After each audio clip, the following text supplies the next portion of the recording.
I'm Beth Smith, and we have been talking about what the Bible has to say about government. Last time we were talking about Israel as it came out of the land of Egypt. We said it was like the biggest refugee camp that has ever existed. They had nothing. They had no form of government, no educational system, no nothing. And God established for them all of those things. And one of the things he established for them was that they should choose their own judges, they choose their own leaders, and that these leaders should give them justice. Their real focus should be to see to the justice needs of the people and to decide between them with equity according to what was right and not according to who was great and who was small, or who was an Israelite and who was a foreigner. Everybody stands equal before the law, and the law is the one that judges them. Later on in the book of Deuteronomy, in Deuteronomy 17, God anticipates that the people will eventually want to have a king. And he tells them, he gives them guidelines for how to, what the king should do and how he should behave. It's a really fascinating section. It's Deuteronomy 17:14 through 20.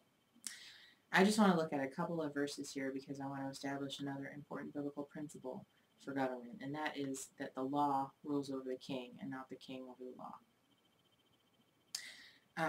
One of the things it says, verse 18, when he, that's the king, takes the throne of his kingdom, he is to write for himself on a scroll a copy of this law taken from that of the Levitical priest. So he's supposed to write down a copy of what God has given the people as law. He's supposed to write a copy of the law for himself. It's like you become president and you copy out the Constitution. So you'll know what your rights and what your responsibilities are as president. It is to be, and your limitations of your responsibilities and your rights as president. That's what the whole Constitution is about. It's limiting the government to what it can take care of and establishing the freedom of the people. Verse 19, it is to be with him, the law, and he is to read it all the days of his life, so that he may learn to revere the Lord his God, and follow carefully all of the words of this law and these decrees. Verse 20, very important key, and not consider himself better than his fellow Israelites, and turn from the law to the right or the left. Then he and his descendants will reign a long time over his kingdom in Israel. So there's two things here. One of them is that God says the king is supposed to make a copy of the law for himself so that he knows what's in the law and so that he follows the law, so that he obeys it. Who's in charge? Is the king the law, or is the law the king? The law is king, and the king's job is to make sure that the law is being carried out. This is incredibly important. Louis, I think it was Louis XV, said, "Je suis l'État," I am the state. Basically, he was saying, any law that I make, that's the law. Whatever I decide is what's going to be happening here. He set himself above law, and he made himself the final word on things. What God established for Israel is very different. The king himself has to obey the law. He is accountable to the law because the law comes from God, and that's how they saw it. The other thing here is in verse 20, he is not to consider himself more important than his fellow Israelites. Now, in the ancient Near East, where the Israelites are living, they are surrounded by one country after another, one people after another, who believe that their king is divine.